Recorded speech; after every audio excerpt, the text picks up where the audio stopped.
We've successfully completed our installation of Windows Server 2012.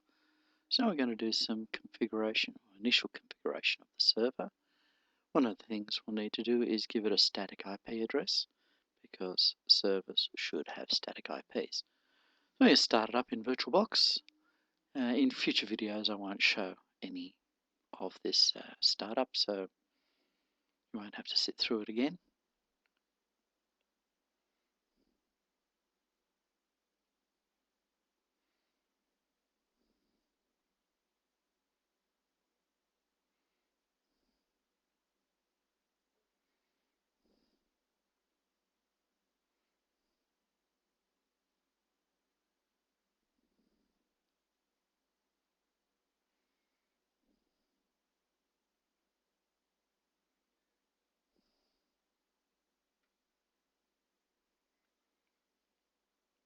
So we send Control-Alt-Delete, so we can go up to the machine menu and insert that, our password.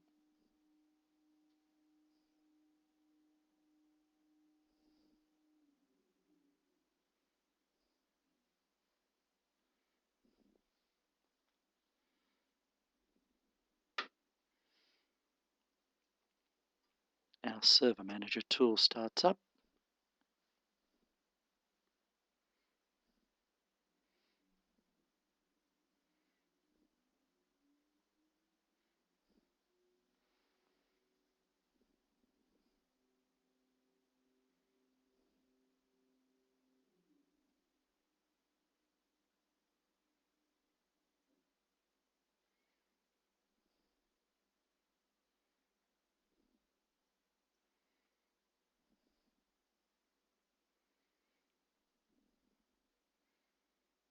So there's a couple of services there delayed in starting up. You can click on this, have a look at the errors.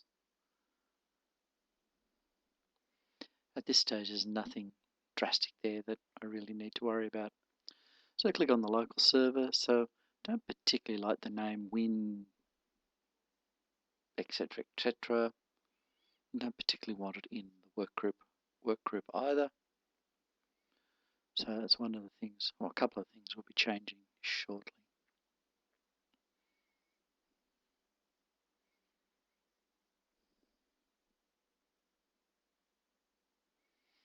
So just having a poke around, there's some interesting stuff there.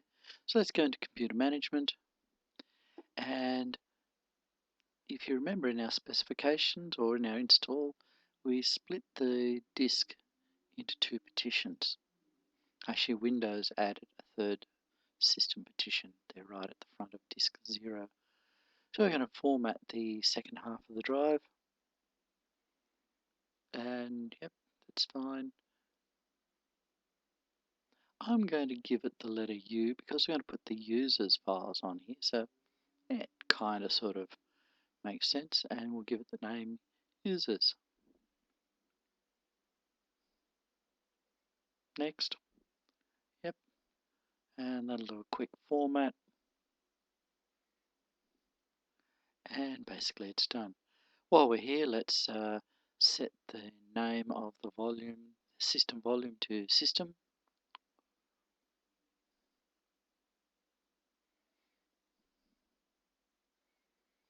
And basically we're done with that. We can double check by going into Windows Explorer, and just check that, there we go, system C and users on U, and yep, that's cool. So now let's change the computer's name. It needs to be something useful.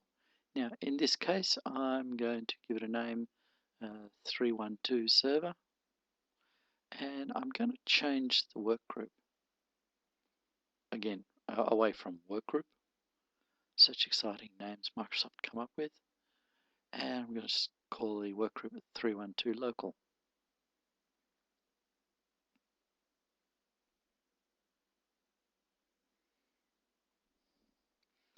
This is going to require a restart of the machine, but we'll delay that for a moment.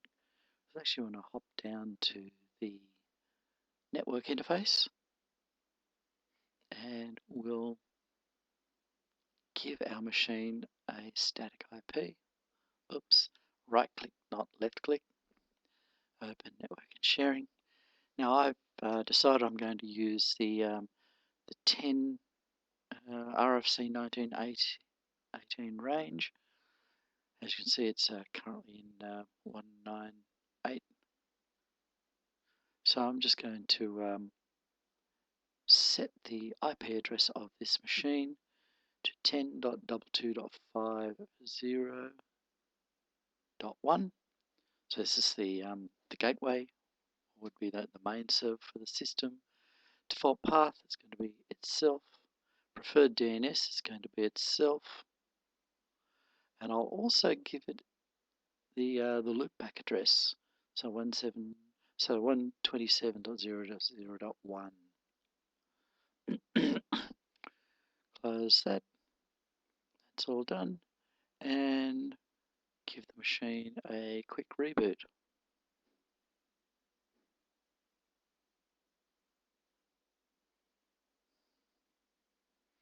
This is a restart, and we've done some configuration, done some maintenance.